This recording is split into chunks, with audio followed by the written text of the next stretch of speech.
Howdy folks, wanted to make a quick video about signal phrases and their importance in using them in our writing as we're introducing ideas or claims from another source, especially if we're reading an article and referencing it. We should be signaling who that author is and what that article is correctly. What signal phrases do is they add sort of credibility to your own writing. It's great that you are a writer and an individual and you have an opinion, but it really helps to have that opinion backed up by more than just yourself.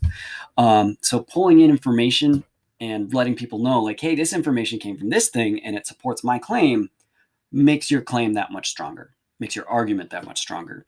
And also it helps to differentiate between your ideas and other people's ideas. Because remember, we have to give credit where credit is due.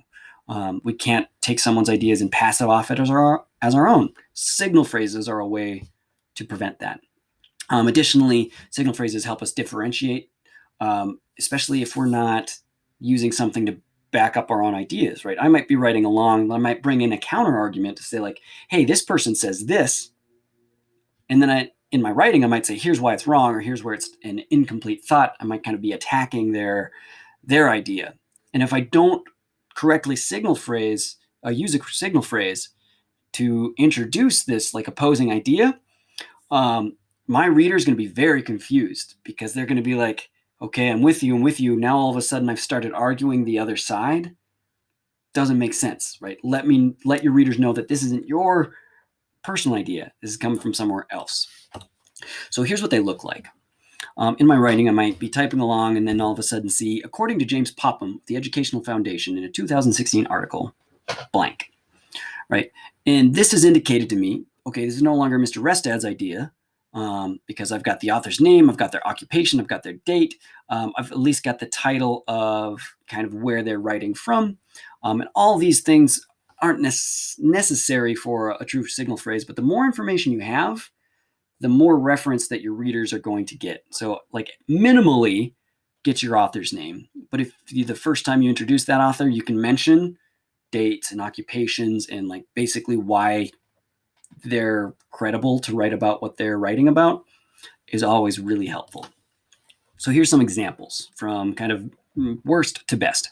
So this first quote doesn't have any signal phrases. And I would say I can't really think of very many times in your writing where you would just have a standalone quote without any introduction or without any citation. Nothing's coming to mind, right? So avoid this vehemently. The second one does have a signal phrase. It's just a weak signal phrase, right? In a gun control article, it is stated that. That really doesn't give me any reference, right? Okay, so you read a gun control article. Where does that come from? There's no validity to that, right? I could write a gun control article and post it on a personal blog. That doesn't make it a valid, credible opinion, and not really doesn't strengthen the piece of evidence at all. This next one definitely has a strong signal phrase. We can see how this not only strengthens the type of evidence it's giving, but it's kind of furthering their rhetorical argument with some of the verbs that they use. So Ohio Governor John Kasich, now we have some credibility, right? This is a governor of an entire state. Furthers this point, right? This idea that it is furthering the point that I've previously made in this paragraph is good. Now I'm directly connecting my evidence to the claim that I've made previous in this paragraph. And then I give my quote, and then I have this really nice citation here. We're not going to talk about citation specifically, but something to keep in mind. Notice how John Kasich was the one who said this quote, but that's not what's cited. It's not John Kasich cited in this in-text citation, right? What that means, what this writing tells me, is that in this article called Gun Control Laws that doesn't have a listed author, I can tell it doesn't have a listed author because according to MLA format, my parenthetical citation at the end of a quote should be the author's last name. If I don't have the author's last name, I'm going to use the next best thing, which is the article title in quotes. So I know this article title is Gun Control Laws. And in that article, John Kasich is quoted as saying this. So not only do I have the person who said it, I have where this information came from. And if I wanted to, I could go look that up to validate this claim. So great signal phrase use here. Do keep in mind that paraphrases need signal phrases as well. Anytime I'm taking information from another source and using it, I need to be indicating here's where this information came from. And it's best to do that just clearly within your writing. Don't just assume that you can do everything with the citation at the end. This is better. This is stronger. This gives validation to your reasoning as to why you're going to use this paraphrase or this information. And the last thing to think about is there are hundreds, probably thousands of verbs in the English language.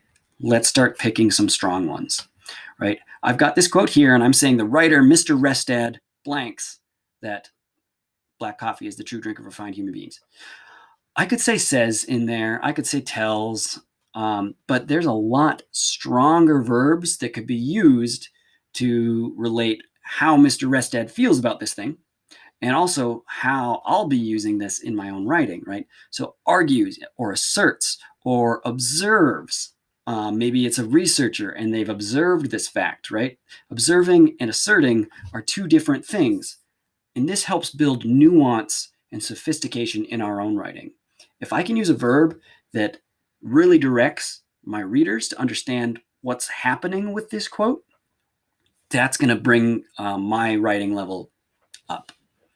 All right, so good luck practicing with these signal phrases, and Hall if you have questions.